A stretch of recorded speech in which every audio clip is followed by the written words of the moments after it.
become infatuated with the taunts. There's I actually don't even know how many taunts we have in the game right now. There may be over 100 taunts that you can unlock and use. So did you want to take a look at private matches? Yeah. We'll jump over and show how the settings work for private match. You you said that was a big ask from the community too. Yeah, it really is. It's something that I think people appreciate and expect. Yeah, go ahead and leave the lobby. All you have to do to set up a private match is go to private match, and you'll go to the match settings here. Pretty straightforward stuff to to begin with the maps. If you purchase the DLC, any of the DLCs, those maps will show up, and you can invite people who haven't purchased the DLC as long as you're the host. That's great. And set it up. Yeah, so it's a great way to introduce people to the DLC. And if you have it, just find other people who maybe don't, and still be able to set up a game. All of the game modes, obviously the game modes are free, so you can really set it to anything you want there. Score limits and time limits are obviously settable. You can set longer games, and then you can go into the game settings and really do a lot of the stuff that again people have asked about. You can change the damage, so you can set a damage multiplier, so it can be harder or easier to kill enemies. You can change the demon health. In the world settings, you can actually disable demons, so demons don't appear at all in the world. There's quite a few requests to actually disable demons to get a purer experience. Go back to player real quick. Just want to make sure I didn't see anything there. Oops. So hack modules is another thing. Hack modules are little kind of bonuses you get, you earn through the course of playing. They give you little, kind of activate them at death, and they give you little awareness bonuses and that kind of thing. But again, if you want a pure experience, you can disable hack modules. Equipment being allowed or disallowed. You saw Hugo using the Tesla grenade quite a bit there. Or Tesla rocket, sorry, quite a bit in that last match. If you don't want players to use equipment at all, easy to turn that off here, and even change the recharge rate if you want it to be much faster. In the world settings, here's where you can enable and disable demons. Again, if you're playing deathmatch, that's disabled by default. There's several modes that have them disabled by default, but you could actually turn them on in those modes. Power weapons, the Gauss, the chainsaw that appear in the appear in the levels, you can change those. Same thing with power-ups. Pickups are all the pickups throughout the world. Kill drops are the health and ammo that drop out of enemies when you kill them. Same thing that you can change if somebody has a Gauss cannon and you kill them, you can set it so that they don't drop that, or the power-up you saw in the last game. Hugo picked up the invisibility after the guy died. That's that power item drops. And then awareness is really just kind of the icons around players and their names. And then you can change whether or not you set over time. So it seems like there's a ton of flexibility there for really just setting up whatever you want. Yep, absolutely. And again, this is for we're showing it on Xbox, but of course on all platforms, all of this is released. So we know it's a big thing for PC players as well. They want to set up matches at a LAN party or that type of setting. And this is all on.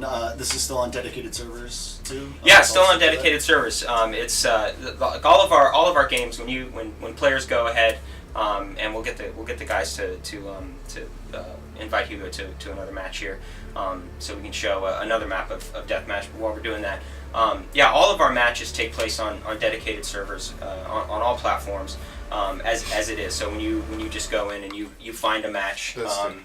Actually that's brought up a good point. So you can see when a player sets up a private match, you can just go to the change game settings, and it'll show you which of the how many changes were made in each category, and then you can go in and check out which actual settings were set up.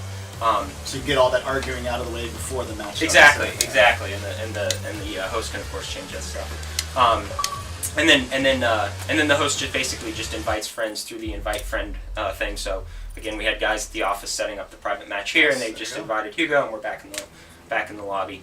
But when you go to any match, of course you're in a dedicated server. And instead of trying to charge people for dedicated servers or anything like that with this private match stuff, you basically just set up a private match and you're also playing on our dedicated server. So it's not like the host is actually hosting the game on their Xbox. So it'll be same gameplay, same latency, all of that that you would normally expect when you just play on a regular match. I think just ready up. Okay. We'll jump into another match here. We're gonna show deathmatch again on a map that was released. So if you don't have the DLC or don't have a friend that has the DLC that can invite you to a private match, this is Disposal, another shipping map. Yeah, a shipping map. Also, again, a really cool map. Little bit kind of more, a little bit flatter than the map that he was just playing. Very, I would say a good map for deathmatch, kind of a classic feel. Yeah, smaller too, so it's a little bit more intense. A lot more face-to-face in hallways. Yeah. It's deathmatch is a fun mode just to jump into, particularly for players. Maybe if you haven't played a ton of multiplayer so far, you're kind of looking to jump back into it. You played a little bit when it launched, or you want to come back into it, because you get those. You get those. I think kind of slightly easier kills sometimes. There's a skill to kind of keeping your health up, because you basically everybody is your combatant. So you might be fighting. You kind of catch two people in the middle of a fight. You kind of go in and take advantage of the depleted health. Oh, That's a heck of a shot.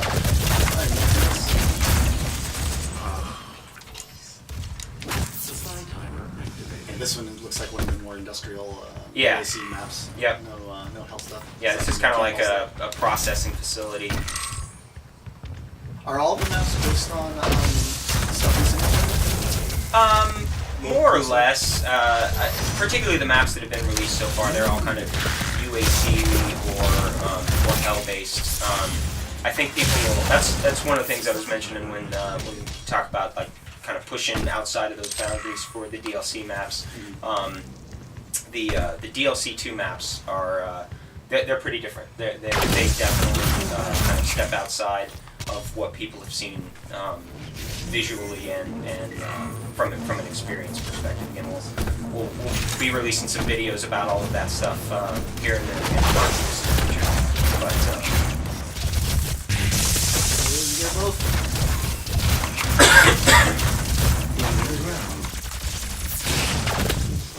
we always say multiplayer is very much a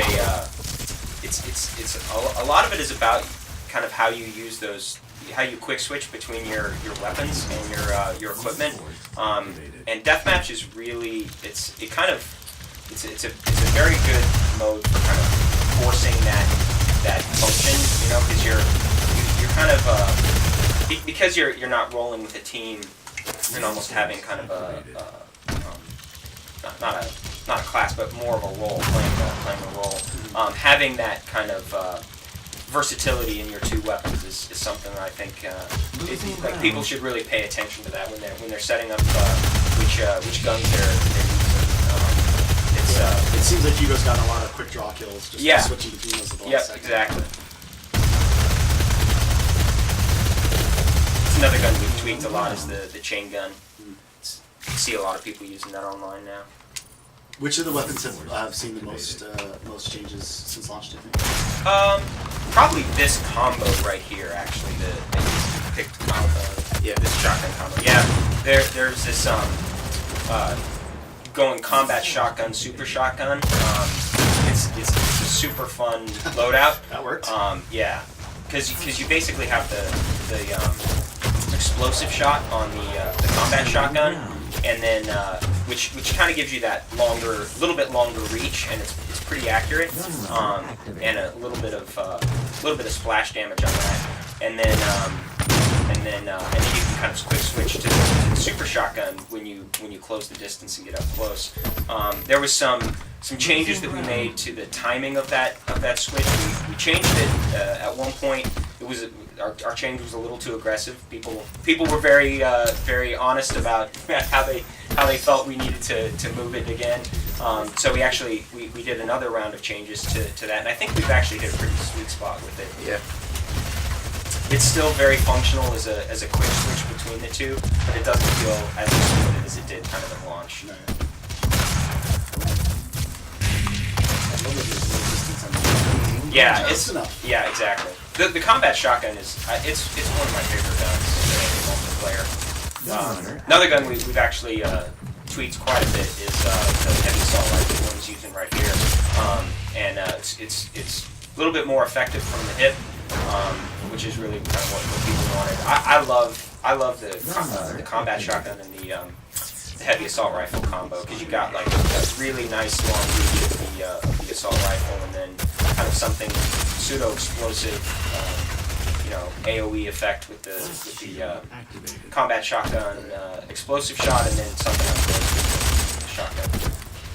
It really is. It's fun to tweak those combinations to really figure out kind of what's best for not only your play style but the mode. Again, when you're rolling in deathmatch, it's nice to have a pretty diverse combination of weapons. Whereas if you're playing like more of an objective mode, like Warpath, you've got a lot of concentrated battles right in the Warpath zone. This, you want to be able to take advantage of opportunities, guys far away and close. In some ways, it almost reminds me of kind of the old Quake style of quick play and lots of jumping. Maybe not quite as frenetic, but Yeah. still pretty quick. Yeah, we've always wanted the game to kind of have that jump in, jump out type of feel to it. And deathmatch, I mean, there's really no better mode than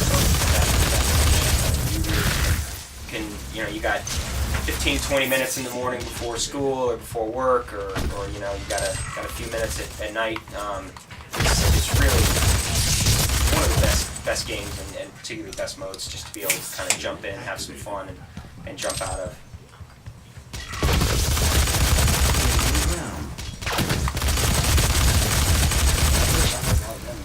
Yeah. When he has his this is the static cannon. If people aren't familiar with it, it charges up as you move, so you have to kind of keep moving. It's really a fundamental aspect of Doom is movement. So it charges up, and then you can see like after you shot it, your first shot, once it's charged, you got to kind of wait for it to charge up again from running, so you're always quick switching with it. And once you get back into a mode where you got to move a little bit. Yes, the taunts, they're terrific. And again, you get to appreciate everybody's customization. Do you want to check out one more map, or did you guys have? I think we'll probably jump to arcade mode. Yeah, let's check out some arcade mode. That yeah. sounds great. This is so arcade mode is something that we've been working on for a little while now, actually. We'll need to do a little tech work here and swap over some stuff. So if you hear some knocking around, that's what's happening. Super high tech. Yeah, an awesome group here helping us. But arcade mode's something we've been working on for a little bit. If anybody's familiar with how we talked about the game, and certainly if you've played the game, it's Doom is a very acrobatic kind of athletic game to play, and it is kind of arcadey in a way. So it kind of lent itself just naturally to the idea that an arcade mode could really work and be supported in a cool way.